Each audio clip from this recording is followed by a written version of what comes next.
ఓం శాంతి. ఈరోజుటి మురళీ తారీఖు మే 22, 2025. శివ భగవాను వాచ.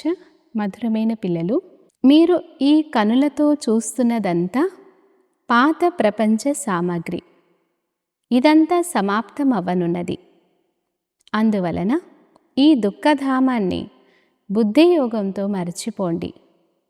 ప్రశ్న: మానవులు తండ్రిపై ఏ దోషమును ఆపాదించారు అనగా వేశారు, కానీ ఆ దోషము ఎవరిది కాదు. జవాబు: జరగబోయే మహావినాశనం భగవంతుడే చేయిస్తారు, దుఃఖము సుఖము కూడా వారే ఇస్తారని మనుషులు భావిస్తున్నారు. ఈ పెద్ద దోషాన్ని తండ్రిపై వేశారు. తండ్రి చెప్తున్నారు, పిల్లలారా, నేను సదా సుఖమునిచ్చే సుఖదాతను. నేను ఎవ్వరికీ దుఃఖమునివ్వను. నేను ఒకవేళ వినాశనం చేయించినచో ఆ పాపమంతా నాపైకి వస్తుంది. వాస్తవానికి అదంతా డ్రామానుసారంగా జరుగుతుంది. నేను చేయించను. మురళీ పాట: రాత్రి ప్రయాణికుడా అలసిపోకు. అచ్చా, మధురాతి మధురమైన అపురూపమైన పిల్లలకు మాత్పిత బాప్దాదాల ప్రియ స్మృతులు మరియు గుడ్ మార్నింగ్. ఆత్మిక పిల్లలకు ఆత్మిక తండ్రి నమస్తే. ధారణ కొరకు ముఖ్యసారం. మొదటి పాయింట్: స్వయంపై సంపూర్ణ కాపలా ఉంచాలి. మాయ నుండి సురక్షితంగా ఉండాలి. స్మృతిని తెలిపే సత్యమైన చార్టును వ్రాయాలి. సెకండ్ పాయింట్: తల్లిదండ్రులను అనుసరించి హృదయ సింహాసన అధికారులుగా అవ్వాలి.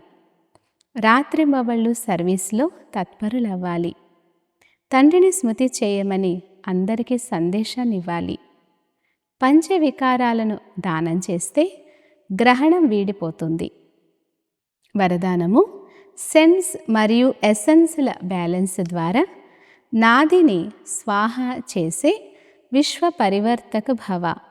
వివరణ: సెన్స్ అనగా జ్ఞాన పాయింట్లు, తెలివి. ఎసెన్స్ అనగా సర్వశక్తి స్వరూపం యొక్క స్మృతి మరియు సమర్థ స్వరూపం. ఈ రెండిటి బ్యాలెన్స్ ఉంటే నాది లేక పాతది స్వాహ అయిపోతుంది.